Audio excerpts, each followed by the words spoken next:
آگے بڑھتے ہوئے آپ کو بتائیں گے کہ کراچی کے علاقے اورنگی ٹاؤن میں ہوا گوٹ کے قریب واقع وائن اسٹور پر مسلح صارفین کو کھلم کھلا شراب کی بوتلیں فروخت کی جا رہی ہیں۔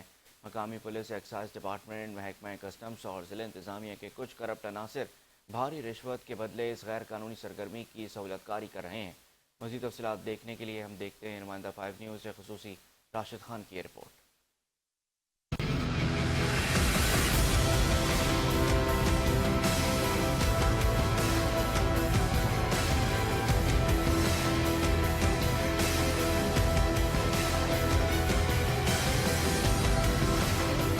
اورنگی ٹاؤن میں تھانہ اقبال مارکیٹ کے حدود میں قائم شراب خانے کے 99% گاہکوں کا تعلق مسلم اکثریتی طبقے سے ہے، جبکہ 1% کا تعلق اقلیتی برادری سے ہے۔ اس وائن اسٹور کے 50 میٹر کے اطراف میں مسجد، مدرسہ، مزار اور اسکول بھی شامل ہیں۔ پاکستان میں شراب کی فروخت کے قوانین پروہیبیشن آرڈیننس 1979 کے تحت وائن اسٹور مساجد، اسکولوں یا دیگر حساس مقامات سے دور ہونی چاہیے، جبکہ شراب کی فروخت صرف غیر مسلم شہریوں کو کی جا سکتی ہے۔ اس کے لیے گاہکوں کو اپنی غیر مسلم شناخت ثابت کرنی ہوتی ہے۔ ہمارے مذہب میں سختی سے منع اور نام ہمارا لیا جا رہا ہے کرسچنوں کو جائز ہے، کوئی جائز نہیں۔ ہم تو اس کو مشترک کرتے ہیں، ختم کرتے ہیں، اور نسلیں جو آنے والی ہے وہ بھی برباد ہو رہی ہیں۔ ہوا گوٹ کے وائن اسٹور میں آنے والے مسلم صارفین کو بنا کسی خوف کے کھلے عام شراب فروخت کی جا رہی ہے، جبکہ بلوچستان میں تیار ہونے والی غیر قانونی شراب بھی یہاں فروخت کی جاتی ہے، جس سے قومی خزانے کو بھاری نقصان پہنچ رہا ہے۔ معتبر اور مصدقہ ذرائع کا دعویٰ ہے کہ اس سہولت کاری کے لیے تھانہ اقبال مارکیٹ کے ہیڈ محرر، SHO اور DSP نہ صرف براہ راست ذمہ دار ہیں، بلکہ اس کے عوض ہر ہفتے لاکھوں روپے رشوت کی مد میں وصول کرتے ہیں۔ اس کے علاوہ محکمہ ایکسائز، کسٹمز انفورسمنٹ اور ضلعی انتظامیہ میں موجود چند کالی بھیڑیں بھی اس بہتے مایہ سے ہر ہفتے اپنا حصہ وصول کر رہی ہیں۔ ہمارے